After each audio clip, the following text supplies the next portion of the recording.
brews, and banter. I could have done that. Okay. Sorry, we have like array of cameras here. Press record on. All right, ready? Hi, Frank. Hey, Ron. How are you?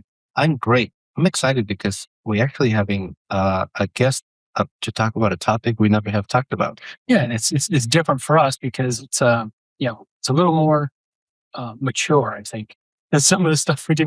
For our immature minds and audience. But let her introduce herself and we'll go from there. Well, let's not have everyone tune out by calling me mature because A, it's not true, and B, I want to keep your listeners engaged. Absolutely. I have the sense of humor of an 8-year-old, so feel free to lean into that. Being a boring, stiff adult is not the path to a long life. So I think we all like to be immature. We just are being told not to behave that way. Yeah, there is plenty of that. So anyhow, my story is a long, windy one to hear, which I won't bore people with, but I will give you the high points as to why anybody might care. Behind every wall and in every product we consume, there might be something lurking we don't know about. And in my case, it was mold. There was mold behind a wall that I painted. And it turns out that that's really bad for you. I didn't know. I knew the wall was wet when I painted it because the paint was dripping down. I didn't know how long it had been wet. I didn't know that it was a threat to my health. And then 2 weeks later, not even putting 2 and 2 together, I couldn't read a spreadsheet. I couldn't put together sentences very well. I was kind of stuttering and I was foggy and confused. I wrote down a whole list of symptoms that I put in my book, word for word, the way I wrote them down that day, and found a neurologist because my brain just stopped functioning like a normal adult. And I was 45 at the time. And a lot of people might have said, because I was doing really well in my career and pushing myself really hard. And there were 2 theories. I had fried a circuit, as one does, viable theory. Or that it was perimenopause, which could have been the case, but it wasn't. And my journey was full of misdiagnoses. Even the neurologist misdiagnosed me with a traumatic brain injury that I didn't have. It was because the test was performed wrong. And it took me 2 years to heal. And once I got my life back together, I wanted to really try to explain what people can do to feel good, because life without feeling good is not as fun, not as productive, not as meaningful. We don't. I watched my grandmother die over the course of 15 years, slowly, just like barely able to move around, and I don't want that for myself. So it's kind of my story. I'll let you decide where you want to take it from there. Hopefully, people are still listening.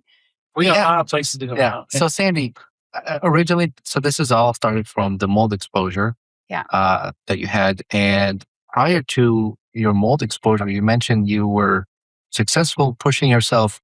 What was your career like? What were you doing before this whole event happened?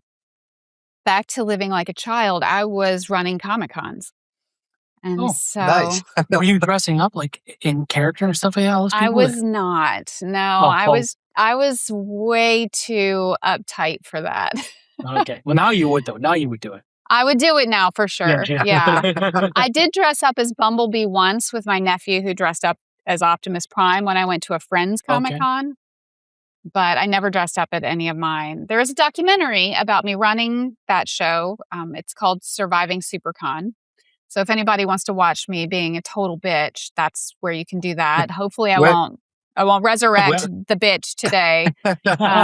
She kind of died with the mold. But it was... She's a moldy bitch, right? Yeah.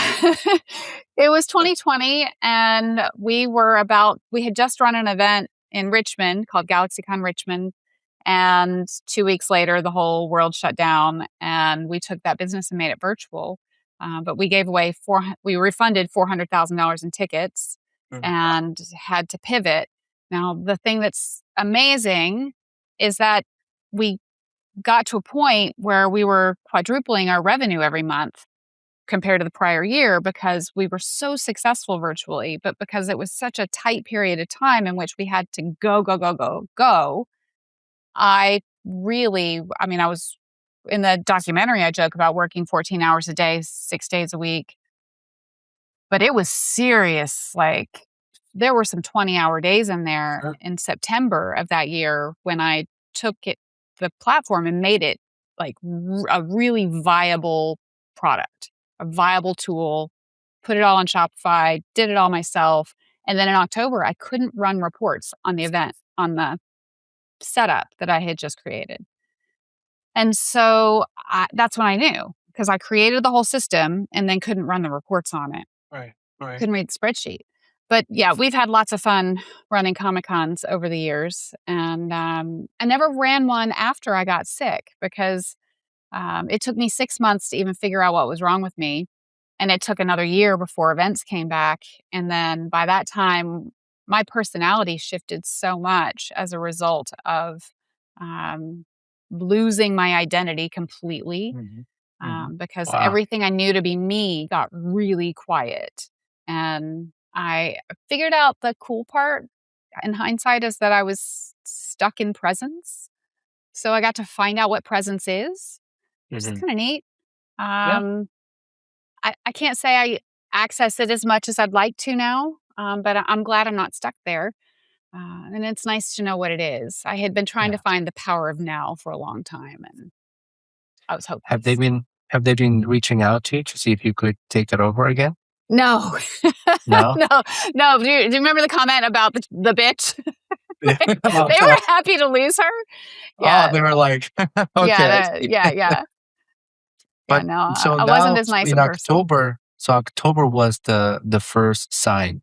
Yeah. Is when you noticed. And what made you think that this was mold, or how did you come to a conclusion that this was mold exposure? I tried so many things. First, I went for a brain scan, and then I tried some at-home tests. I was testing my gut, my hormones. I even tested for heavy metals. But here's a word to the wise. You can't just take at-home health tests without any guidance and expect it to be okay. In my case, I took a test from Everlywell, which is a fine company, fine test. But the lab that ran my test between them and me called me and said, I'm not supposed to call you. Always a bad sign. I'm not supposed to call you. But you have so much arsenic in your system, you might just die. Like, what? What? Yeah. And you've heard of the placebo effect, right? Where you think something is going to work, so it works. So the opposite also is true. The nocebo effect is when you think something is going to harm you and it does actually harm you.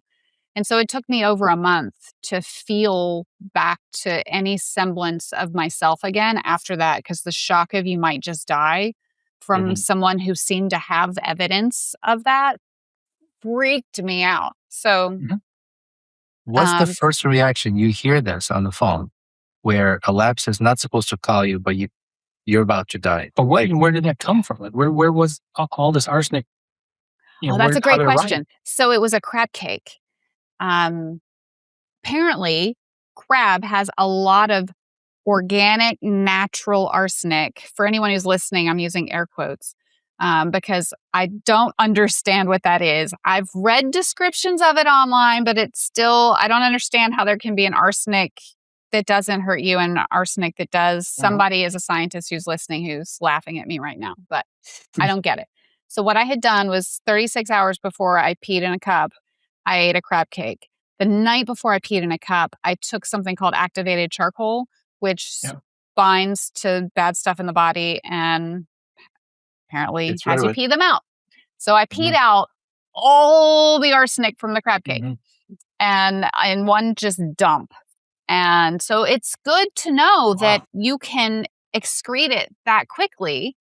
But I mean, good news. If I eat a crab cake again, I'll probably just take an activated charcoal because I know whatever that is, it will get out of my body. But it was so much so fast that it spoofed the test. Wow. Yeah. Yeah. So I did a bunch of stuff and I back was to what I lost. asked, I'm just curious of your thought process, and I would be scared, probably freaking out. I'd probably go rob a bank or something. Like, I'm dying. What are you going to do with the money if you're dying? It doesn't matter. I would like to ask you this, and if you don't want to talk about it, that's fine. But what was your reaction like? Like, to hear that news, you're going to die any moment, and you're like, what the fuck? Yeah. It was sheer terror. Mhm. It was in terms of like, that feeling when you slam on the brakes because you might just hit something. Somebody cuts you off. You say like in that terror that runs through your body, like that your body's reacting as if it might die any moment. That terror went through my body. And that's a whole cascade of hormones that, if not processed and gotten out immediately, like we have 90 seconds to flush that through. Because when we get scared like that, we're supposed to run. And our evolution is, if you see a tiger, you run. This tiger's probably still going to eat you, but the running removes the dangerous cortisol in the body. But if it stays, it just kind of festers and eats at you. But it felt horrifying. But then there's just no way. I was like, that I will do something. And I had a friend who had just gone to med school but wasn't a real doctor, and he was like, you've got to get chelation right now. And so I called the clinic and they said, we're not going to chelate you unless we have test results. But it was the lab, it wasn't Everlywell. They hadn't passed the results to the company that could give them to me. So my then husband looked on LinkedIn and found a vice president of the company and reached out and got it pushed through within 2 hours. And same day I made it to a clinic. Wow. And so it was a coordinated effort to do what we thought was a life-saving therapy same day. Now, is that dangerous to have that procedure done? Keep going, Frank. I just got to plug the computer in. I'm listening. Is it dangerous to have that done based on, I guess, false information, really? I think it's not great. It's not dangerous. Okay. Like, I could get chelation for, like, the chelation itself, it strips all the good stuff out of your body too. Okay. And so some people do it on purpose and then remineralize.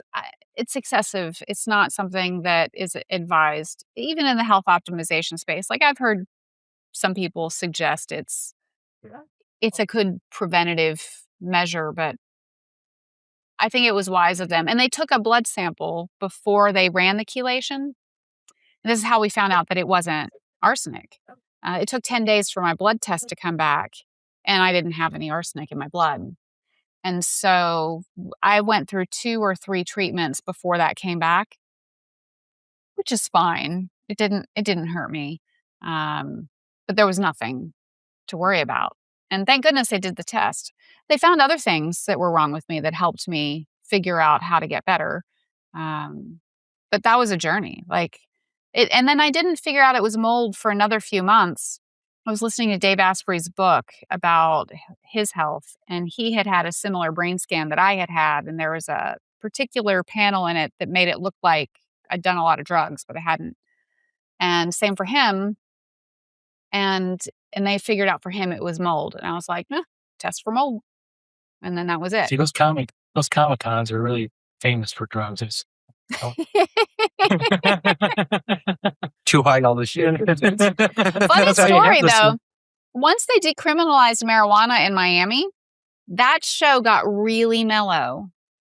And then when we took it to Fort Lauderdale, where it was not decriminalized, people were punching each other in the face again, because we would run till 2 a.m. and every show there was a kid who had a seizure and somebody got punched in the face at least once.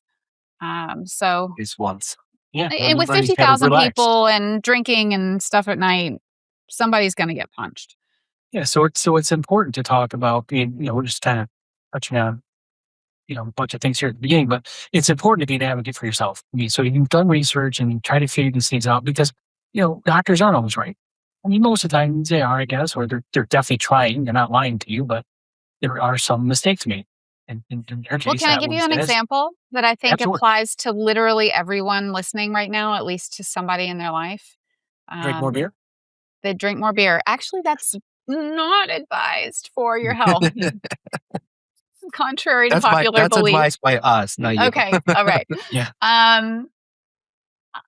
So on the standard annual physical where you get your normal blood tests, your regular test done. They'll test for your glucose, fasted glucose typically, and they'll test for your A1C. Have you guys had these done? Mm-hmm. Yeah. Okay. Yeah. Have you had your fasted insulin tested? I don't know. I've had it's not insulin tests. common. I don't know. I mean, can you get tested for insulin without fasting? So you want the fasted one, just like you're going to do the fasted glucose. You want to get the insulin tested too. It's really not common to have it done. Now there are companies that do it, and you can request it. But I'm really trying to get the word out about fasted insulin being included in the test, because here's what happens. And your doctors are well intended, and they're reading the test accurately, what they get back, but they're missing a key ingredient. So in our 30s, let's just say here's 100 and here's 80, right? Like on our glucose.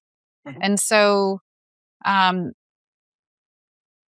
you might be staying like right here, 30s, 40s, 50s, and your glucose doesn't hit 100.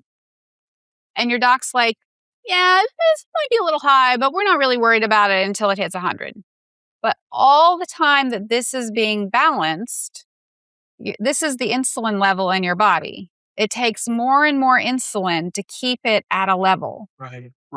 And then once your insulin goes up, holding it in place to a point where your body has just had enough, it collapses, and that's type 2 diabetes. Oh, I see. And so they're not testing for the indication that you're at risk. They're only testing the glucose. Now, mm-hmm. I don't want to be a conspiracy theorist, but seriously, there's a lot of money in type 2 diabetes. Why are they waiting until you have type 2 diabetes? Why aren't they tracking your risk factors for it? This is from your experience, or you're noticing that this is done by... No, if you're not getting your insulin tested, then you are not getting the information you need to know if you are on the path to type 2 diabetes. It's not common in the United States to test to see if you're on... that they would start testing for insulin? I mean, I would start testing in the 30s. If you're...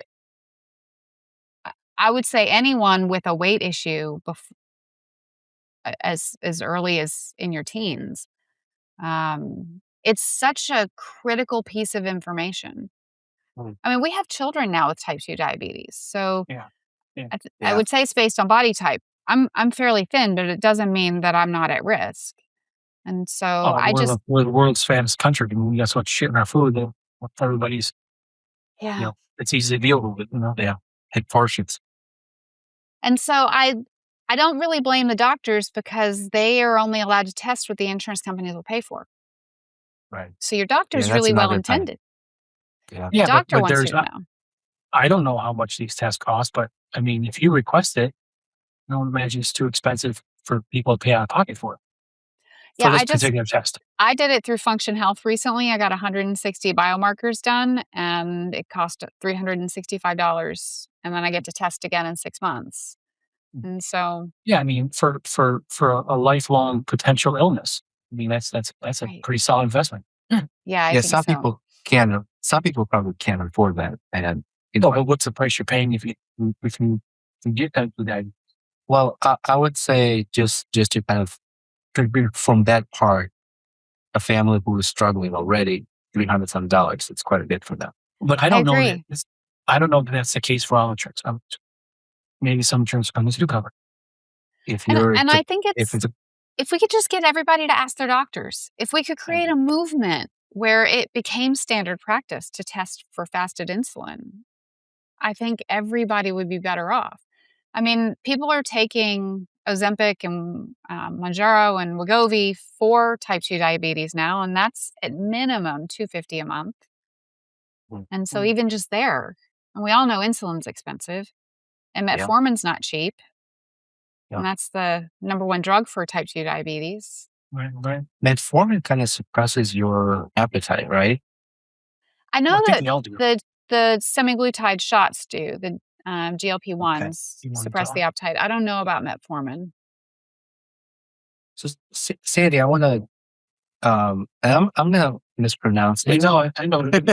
Let's all laugh for a moment. Everybody laugh for a moment. I practiced before this, but I wanted to ask you because all of this also led to neural misdiagnosis, which was prescribed you a medicine called nimodipine. Nimodipine is how I say it. Thank you.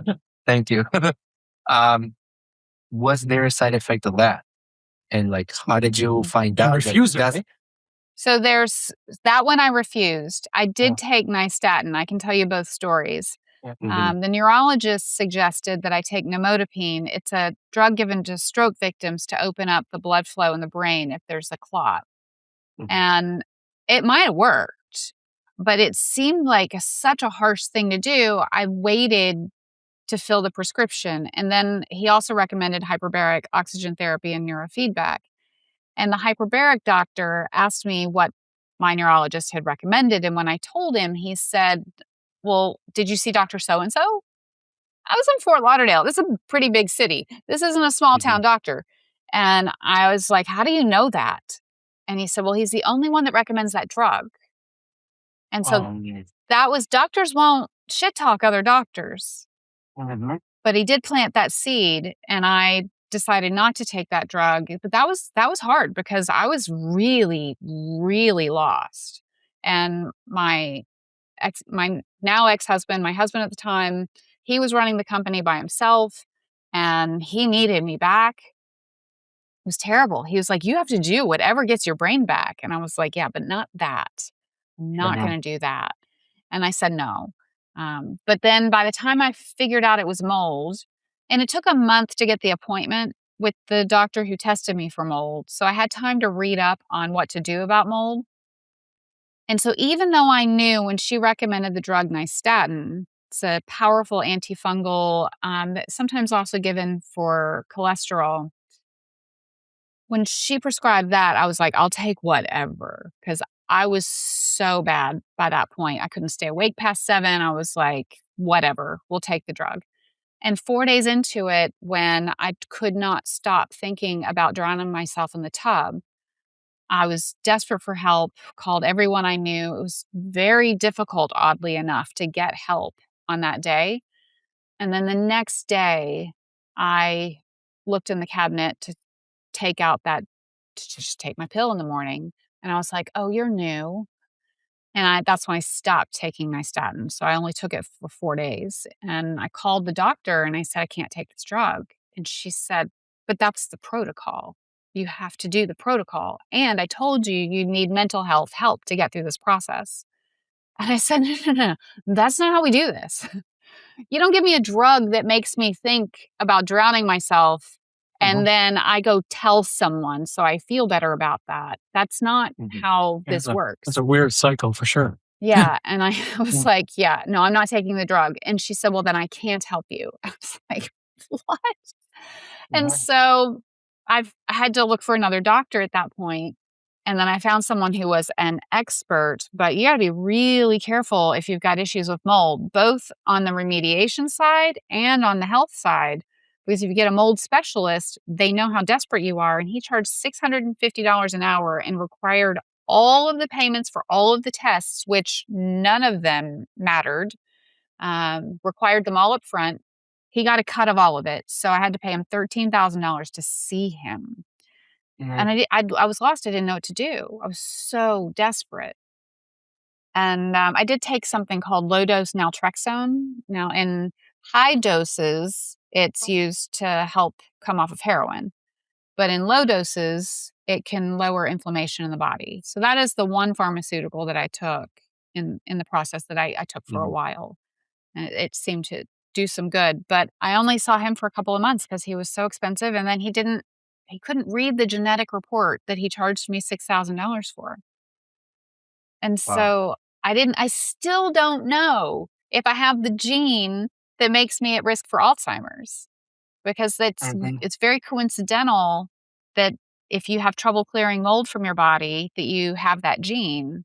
Because if you don't have that gene, most people just, if they're exposed to mold, they just process it. It just comes out just like that arsenic from the crab cake. We just process all the time. About 25% of people who are exposed to mold, they say can't get better. But I think they can. I think they just don't know how. So you went through this expensive trials and errors and tried to, thousands of dollars, I'm assuming, right? Yeah. Now you find out it's mold.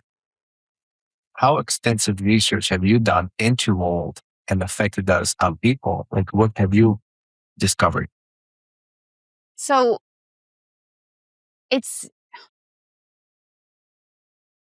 not so much that it's, there are types of mold that cause cancer. There are types of mold that cause brain damage. There's types that, but the thing in my case is that, look, first, I just want everyone to know that you can get better. Like if anybody's listening and they're exposed, you can't get better if you continue to breathe it in. You have to get it out of your environment. Your body is designed to heal. And this is the whole premise of my books, is that our bodies are more intelligent than anything else in the world. AI's got nothing on the body. The body's processing billions of times a second, and it knows what to do. It needs a nudge sometimes, and it needs us to get out of its way.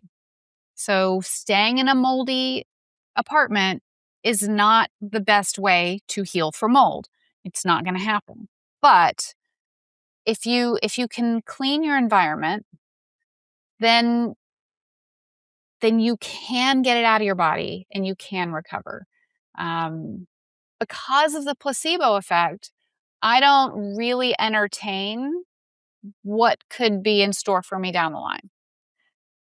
I take my health and I live to the fullest with what I have, and I do all the right things, and I try to stay optimized. What I know for sure is that I didn't need to spend more than, in my extreme situation, in hindsight, I could have gotten better for about $5,000. And I spent $100,000 in the first year. Yeah. And this is all about knowledge and access to resources. Yeah. That's the tough part. When someone doesn't know where to start, or even what could have been the cause of it. How do you, where do you start to finding that out? Well, that's why my books are only $5. Yeah. That's good. Yeah. Wow. Yeah. So let's, sorry, you have something else to say? Well, I come from a background of construction and landlord. So if you are living in a home that you own or you're renting, my advice would be, if you do see mold or exposure, not to immediately freak out, but immediately, if you're an owner, find a company that will do mold mitigation. Or if you're renting, contact your landlord and just say, look, we've noticed some mold, could be worse behind the wall. Can we please adjust the situation before it becomes a liability? And it's just, don't freak out, but just contact who you need to and address it right away. And like you said, continue to live in a place that has mold only worsens the situation. Yeah. Can be more expensive. And don't put bleach on it. Yeah. Bleach puts the mold spores into the air. If you have visible mold that you want to wipe down, vinegar and Dawn soap in combination. If you own a home and you have an unfinished basement, one way that you can attack mold mitigation yourself is actually go to like a rental tool place and they sell what's called mist machines. And they have bio healthy, whatever chemicals that could kill this mold. You put this in a mist machine and you turn it on and leave the house. And what that mist does, it creates like a cloud in the entire open space. It's a sanitization. And it lands on every surface, every cracks and nukes, and it kills mold. But then the most difficult part is to come back and you have to vacuum everything. Yeah. All the mold that's dead now, you got to go through and vacuum and clean it up. And you can get rid of, I'm going to say 99% of the mold. That's I think that's a good tip. Way. Yeah. Well, like you said, it's just knowing that, having access to those sort of resources, and just at least having the information, right? Yeah. Yeah. So, so we were talking. Let's get into your book then, and sort of detail a little more about what that's about. So, the way I got better was truly, it was two things. I had to go really gentle on the binders. You can't just always take activated charcoal. It strips too much out of the body. So there are other things that are more, that are easier on the body, like chlorella, little green tablets that you can take. That was helpful. I drank a lot of chia seeds with electrolytes. So just chia seeds and water. I would do that 3 times a day. That'll help to bind toxins and pull them out of the body very gently. I found some aloe vera tablets. I don't know if that helped or not. I do feel very strongly that the chlorella and the chia seeds helped me. It just took a while. And then the expensive doctor did teach me one thing that I will keep with me for my whole life, and I think everyone can benefit. You can't, especially if you're doing all the right things. And you've eliminated the threats to your health and your environment. You're making good choices. You can't focus on the symptoms. So something happens when we turn 40. We start to get a little achy in the mornings, and we start to scan our bodies for, what hurts today? And I was limping out of bed, and you're laughing because it's just that's me every day after jiu-jitsu class. Oh well, you got a good reason. Hurt? Yeah, that's me without the jiu-jitsu. And so I learned to stop focusing on symptoms. And so scanning my body for how do I feel today was not helping. And I literally stopped doing it. And so if I would feel, mold issues come with weird pains, like an ice pick pain to the thigh, or sometimes referred to as an electric shock pain. And so if something like that would happen, I'd be like, nope. And just nope, stop. Either of those words, when a symptom arises, I call them signals, to take the weight out of the term. So when I get a signal from my body, I go, okay, out, stop, no. And I move forward as if I'm healthy. Because if I believe I'm healthy, and I'm doing all the right things for my health, thinking about feeling bad will only make me feel bad. And so that's free. Right. I also got into gongs, which is a little weird, but the vibrations off the gongs, because I play large gongs that you can feel the waves coming off of when you tap them. I feel like that helped to shake mold out of my brain. Vibration from the gong? Yeah, so it's remember the Gong Show? Gong. No, I get it. I'm so just trying to like a 40-inch, very low tone. I've made sound chairs that vibrate at 30 hertz, but anywhere from 30 to 50 hertz. Any whole body vibration. There's a lot of research about it. It just happens to be that a gong produces this as well. It's a lot more fun to tap a gong than it is to just sit in a chair, but whole body vibration, it engages the lymphatic system and allows toxin removal. Yeah. And so I feel like that helped too. And if you have neighbors, invite them over so they're not bitching about it. A gong party. Yeah. Yeah. Stop complaining. Come over, see how so you're going out fighting to smoke a gong. My dog's not scared of thunder because he loves the gong. See? Oh, nice. Perfect. What kind of dog do you have? I have a Maltipoo. He's a little teddy bear. Oh, I love You that. guys have dogs? Oh, yeah.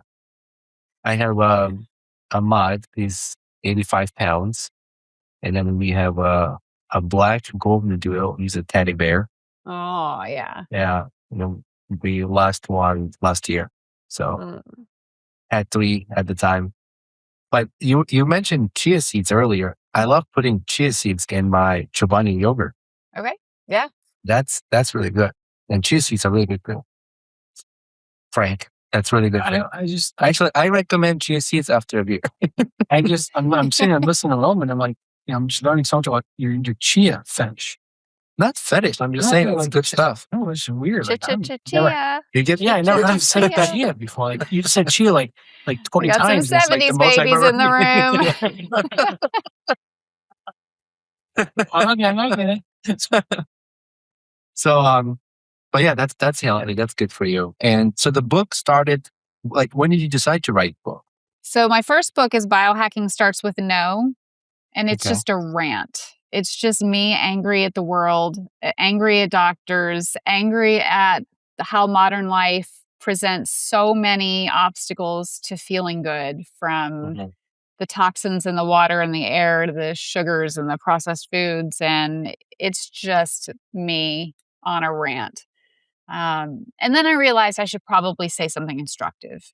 Now, it's really instructive to know what's threatening the body, and it's an expanded version of eliminate, which is the first E in edge. So I wrote Biological Edge to show people that there's a process for healing, because the body knows what to do if you give it a chance, but that means you have to eliminate the threats to your body. And beer every now and again is not a problem. Body's going to handle it just fine. But if people are drinking a 6-pack every night, then it's something that the body is having to deal with before it can deal with being healthy. And so it's putting all of its effort into clearing out the alcohol instead of putting its effort into maintaining a vibrant, long life. And the same is true of sugar, microplastics. That was a fight in my house. When I wanted to eliminate all the plastics, so you can't get rid of all of them. I mean, I won't even pretend like I'm close. Yeah, it's hard. But I don't throw that computer away. I don't put it in the microwave, and I don't have a drip coffee maker that uses plastic. I have one that's glass, and I was using a French press, but now I found one with glass and stainless steel. My water pitcher is still plastic. I'm still looking for a good water pitcher, water filter. But anything over 40 degrees has the risk of the plastic entering the food. And so if it's in your freezer or your fridge, I was really glad to do the deep dive and find out that my milk carton is not killing me.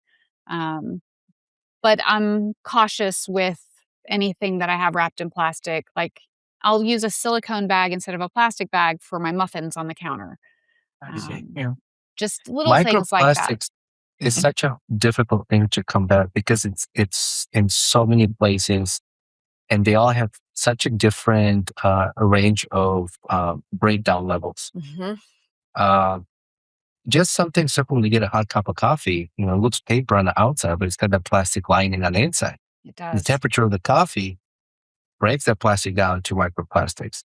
Then a lot of plastic waste that's in the ocean that breaks down the microplastics that in seafood and fish, then that ends up in our seafood. So it's like you said, our bodies are so intelligent.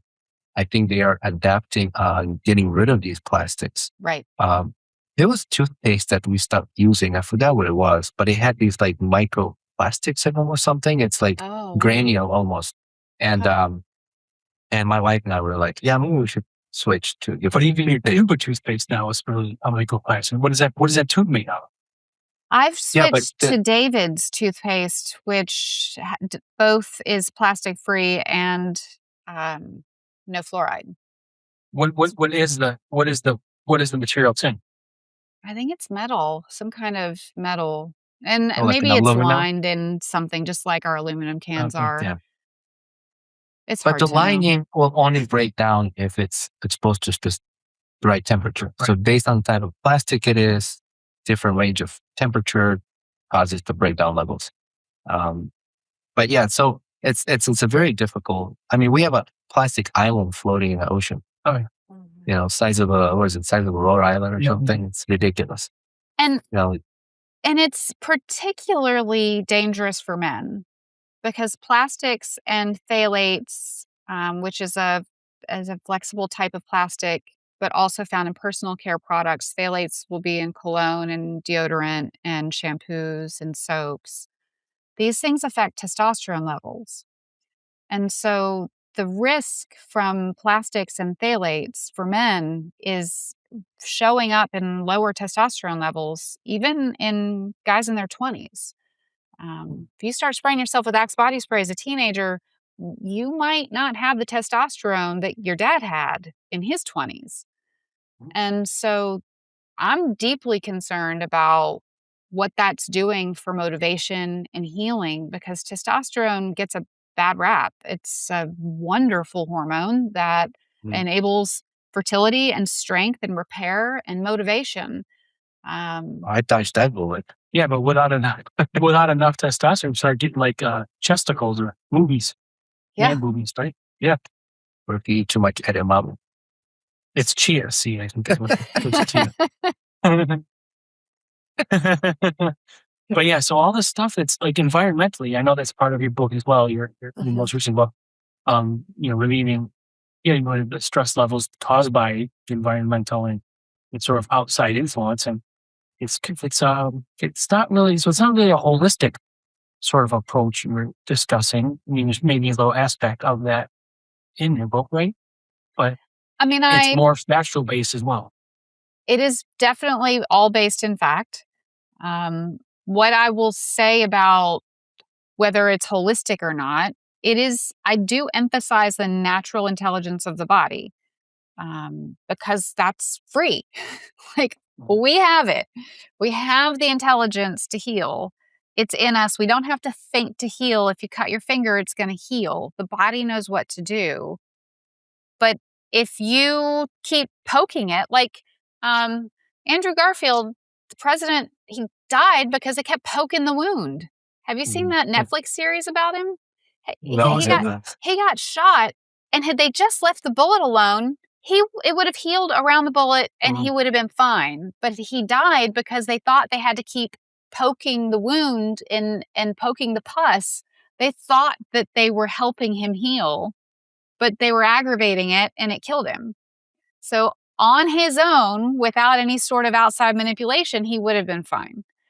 But he died because his doctor it's like didn't Game know of any Thrones. better. Yeah, it's like Game of Thrones when the cherry killed him because it kept poking him and then poisoned him. Yeah, like he got infected and he died. Well, and I was thinking holistically. I meant like there's no, you're not sitting there like inhaling incense and like this candle. No, that's probably bad for you too. Right. I do on occasion, but not routinely. And I was running health events. I'm not running them anymore, but I ran 2 health events in Miami and I felt kind of bad. I mean, my second book is me feeling guilty about putting so many biohacking companies in a room. I thought I was doing something helpful. I thought that if I got all of these vendors together and people could just walk around and try things out, that they'd figure out what would work for them. Because I had to do it all just by reading testimonials online, and that was part of why I spent so much money. So I thought I'll get them all in the same room, and I had 1,500 and 1,000 people at the 2 different events, and that will help them. But that was naive. It didn't help anybody. And it only confuses matters because when you get these companies in front of people, they all say the same thing. My product fixes everything. Yeah. And then it's 80 companies in a room, and what do? You can't buy them all. You don't really know what works. Doing it once isn't going to tell you. And so I want people to understand, like, I spent $27,000 on a hyperbaric oxygen chamber because I was prescribed to do it for $20,000 worth in a clinic. And I was really desperate to get my brain back. So I was like, I'll buy the thing for $7,000. My husband can use it. And then we'll have it. He still has it, by the way. You won't get that back. No, it's just too heavy. But it gave me headaches because I had mold in my brain. So hyperbaric oxygen therapy absolutely heals the brain. But if you've got mold in your brain, the mold fights back. Mold doesn't care if you live or die. It will live off your corpse. And so it puts up a fight if you go after it really hard. And so with the oxygen, it just put up a fight, and I had these massive headaches. Well, after I'd gotten the mold out of my body, I could use it and it felt great. But you can't even try one of the best therapies that exists once and know if it works. Right. And so I wanted to outline for people that if you can eliminate the assaults on your body, like my cousin Brian called me one day and he said, Sandy, he's a good old boy from Kentucky. He goes, Sandy, what do you think about lion's mane? And I said, Brian, where did you even hear about lion's mane? And he goes, I hear it's good for brain fog. And I said, Brian, you should stop eating at McDonald's. Yeah. And he went, oh. Yeah. That was a good accent. And then, thanks, I come by it honestly. I'm also from Kentucky. But within 2 weeks, he lost 16 pounds because he took my advice on how to rid his body of the sugar addiction. And I mean, I don't recommend a keto diet for everyone all the time, but as a temporary fast, it was really effective for me and for him. And it's all connected, right? I mean, we're the fattest country, or the most unhealthy country, or the most expensive healthcare. Mm-hmm. But when you can go somewhere, even McDonald's, say, want to just get something even nice and small, but you can double it for $1. You double it for $1. Mm-hmm. Now you eat all extra shit, like all this. Just we're value driven. We're always in a rush. We're not Europe where you can sit there and have your espresso and sort of walk to work and have a grand old day. It's systemically, there's a huge issue. There's a huge culture problem in these. Because also they don't have the same ingredients in McDonald's in other countries that they have here. Yeah. We allow so much in our food that has not been tested for safety. I mean, the thing with the hormone disruption is that when they do test these chemicals, they're testing it to see if it'll kill you. They're not testing it to see if it disrupts your fertility. They're not testing it to see if your hormones will be out of balance. And so there are cascading effects from imbalanced hormones, and they're not in the market approved or not approved based on how it affects estrogen or testosterone. It's just, will this kill you in short order, yes or no? And most things aren't tested.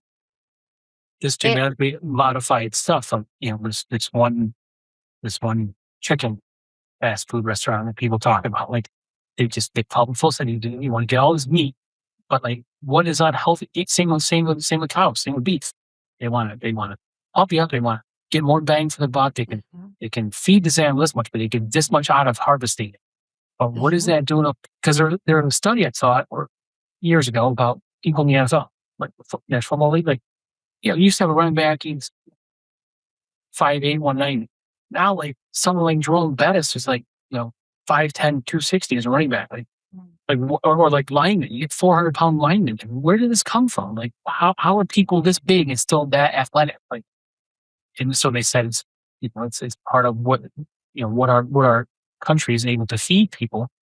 It sort of helps this genetically, altered human being become a super athlete. I think some genetically modified foods, they say with GMO free or I don't think all of it is bad. Like I watched a documentary about genetically modified foods, and they were saying, well, take the carrot, for example. It's a root. A natural carrot is not tasty. Most people will not eat it. If not all people, they just would ignore it just like a root from a tree or a plant because it's gross.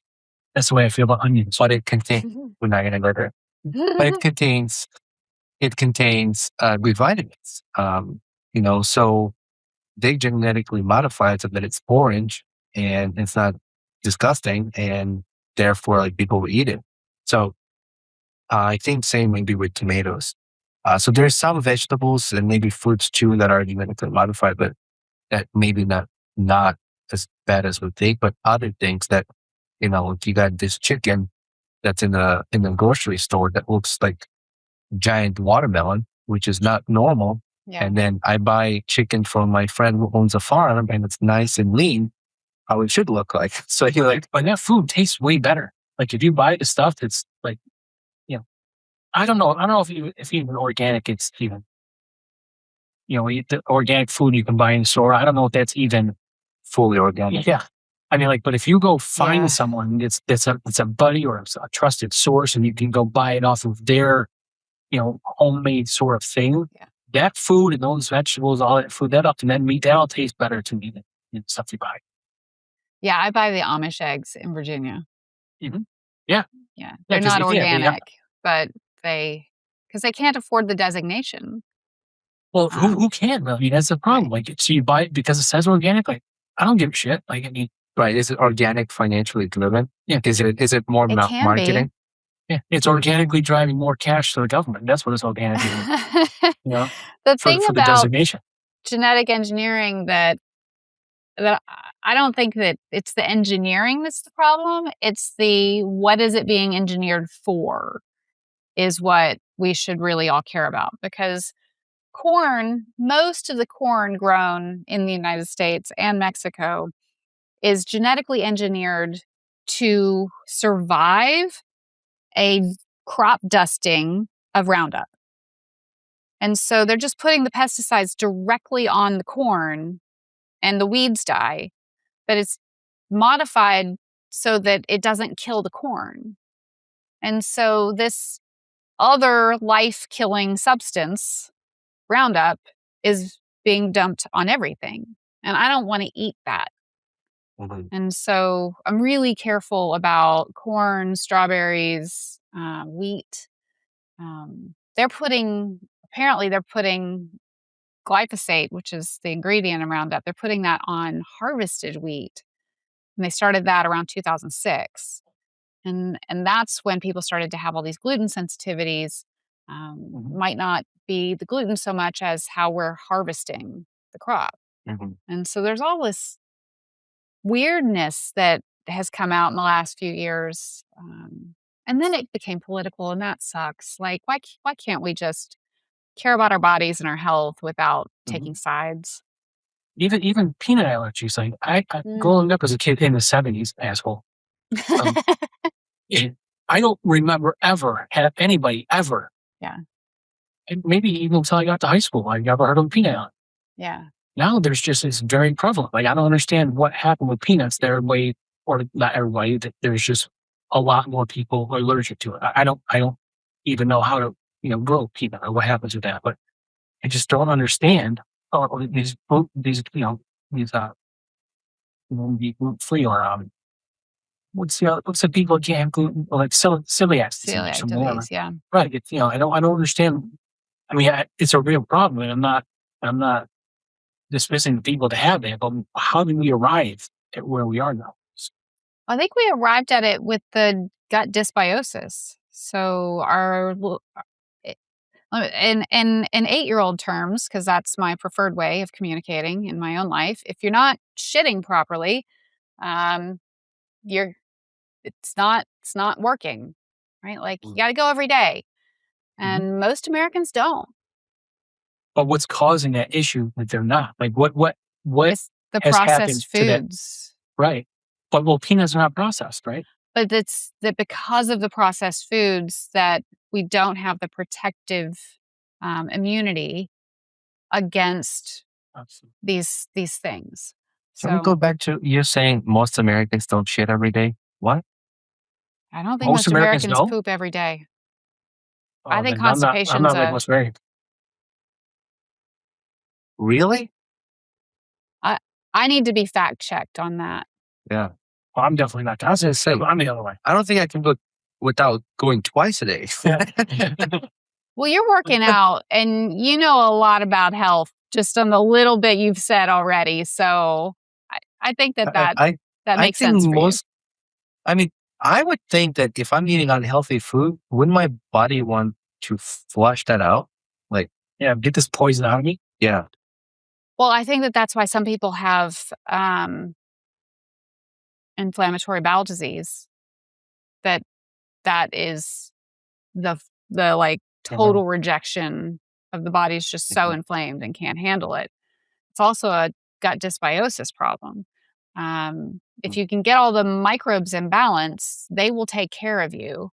Um, but they have to be in balance. And even little things like eating sugar will overgrow the yeast in your gut, and then that will make it difficult to poop. And yeah, I think it and you can't just take a probiotic and have that fix it, because if you have a leaky gut, if the lining is thin, then you're just going to put bacteria in your body, good or bad. At that point, you need your gut to have a nice smooth mucus lining, and when you have that, everything moves properly. Mhm. Mhm. Yeah, there's something I was taking for about a year and a half or so, and I would buy it. It's a small container. It's a liquid. I would buy it from Costco, and it's to help your digestive system. Mm. I don't. Maybe there are some probiotics in it, but there's more to it. And you would take like a small, almost like a Robitussin cup, like the measuring cup you take if you got a cold, and you just take that once a day, and one bottle would be good for like 90 days. So I would take. I've taken that for about a year and a half, and did I notice a difference? I don't know, maybe slight enough that wasn't so substantial that I was like, oh wow, this is the side effect of that. Um, but I was also mixing that stuff with like those shakes, the good Mhm. greens shakes, Um, and I would take some like proteins or um creatine, depending on the workouts. So there's a lot that's mixed in my body. It's hard for me to isolate which Yeah. one is doing Make what. the You know difference. what I No. mean? Yeah, it would be a long, lengthy research to eliminate one Right. or eliminate all of it. Like kind of I do that what's the process? sometimes. I go on Like a kind of supplement fast. detox for Yeah. Reset. Yeah. for 90 days, right? Get everything out of your system and then start with one only for a while and then see if Yeah. you're starting to notice. Well, the But body gets dependent on these substances too, so it's good to pulse mm, them or cycle them.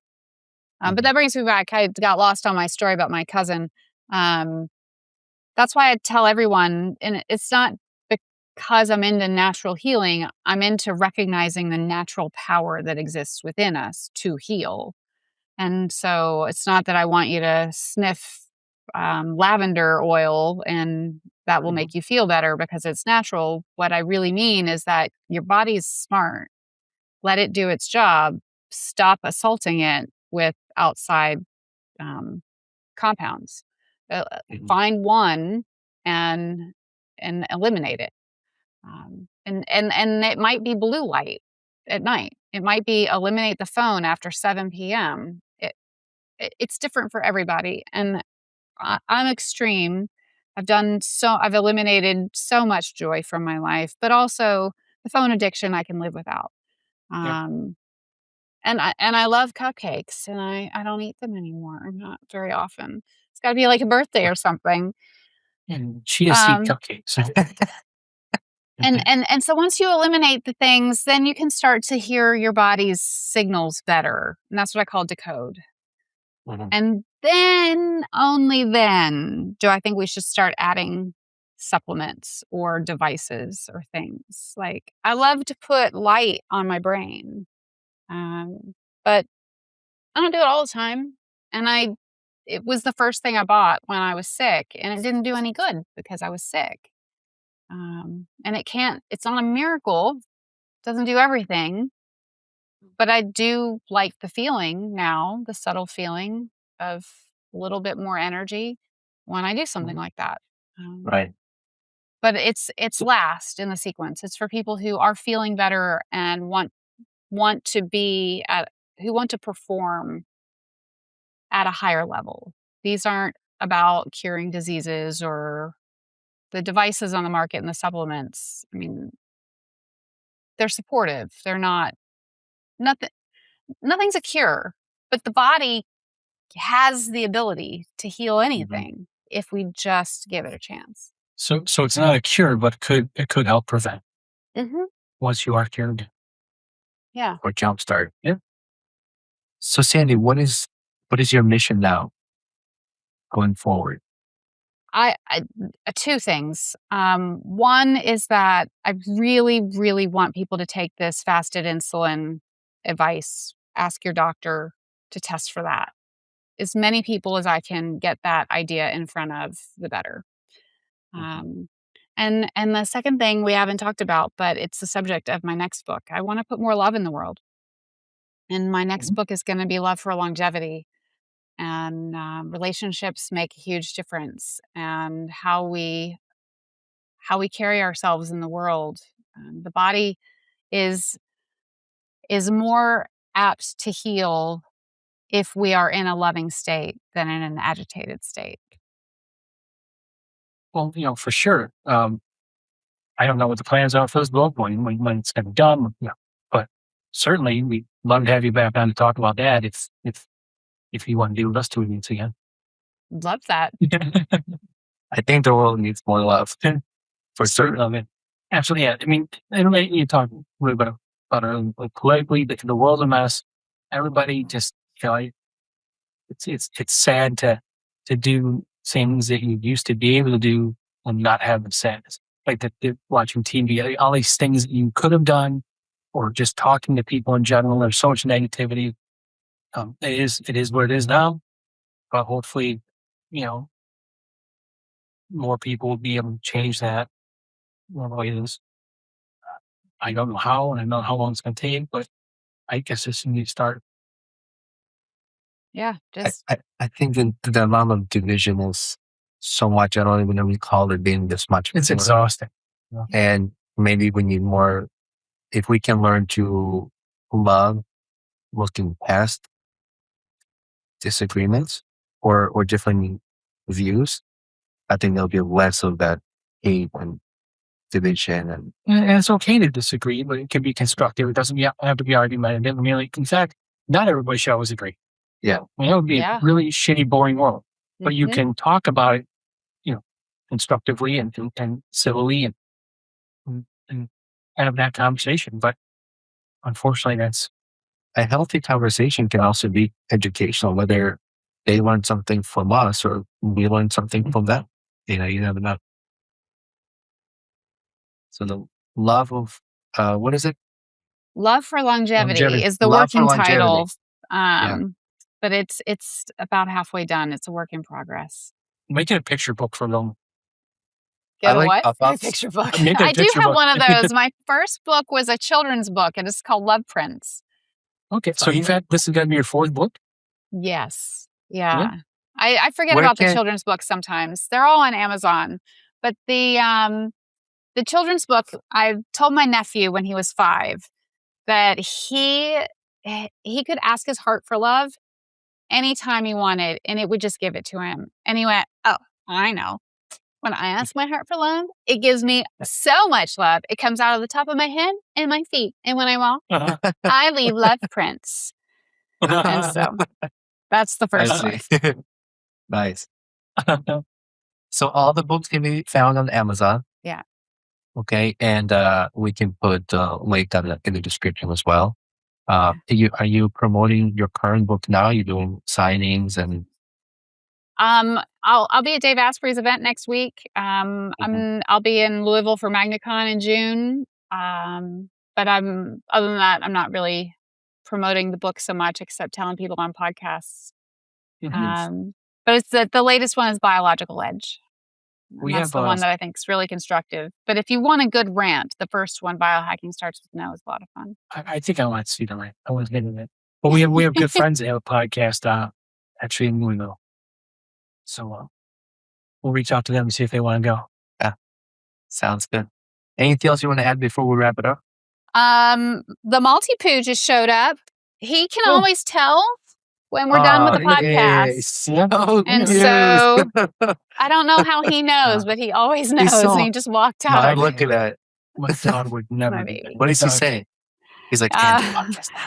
yeah, he's like, "Are you done? Are you done, Mama?" My dog is just not patient. He's so cute. That's a He dog. looks like my dog, but not that. Like a shrinky dink of your dog, right? Yeah, How he many would pounds love is he? your golden doodle. How many pounds is he? He's about 18, maybe 20 now. He's a little okay. chunky. Maybe half of my dog. I got a pug mate's just 25. He just doesn't sit. He just like he doesn't want to be held. Like he tell cuddle. How good he is. Doesn't cuddle. Yeah. If you pick him up like that, he's gonna be like antsy. He's gonna look down. It's really weird. Roman does the same thing when I pick him up. Yeah, I carry my dogs. I carry You my like a dog good belly rub? babies. Yeah. Yeah. Most lots of fur on there, right? You So are guys you are on great. Instagram? Thanks for having me on. Of Are course. you on Instagram or Facebook or anything like this? Yeah, or- BioAge Longevity or Speak with Sandy. Either one of those. Okay. All right. All the description will be all the details will be in the description. Where to buy the book, where to connect with you. Any other podcasters want to have you on, have a discussion. That'd be great. Support the cause. Quick thanks to our sponsors, Apex Property Management and FM Realty Group, East Grooming, Eastwood Growing Company. Thank you for sponsoring this episode as well. Thank you to all the listeners, all the followers. Support this podcast by going to boozeandbanterstore.com, buy our merchandise. Really appreciate all the money goes right back into the podcast. And especially thank you, Sandy, for joining us. Follow Sandy. Thank you for being here. And we hope you come back on whenever you're ready to do so. Awesome. Thanks, guys. Bye. Thank you. Thank you. Bye.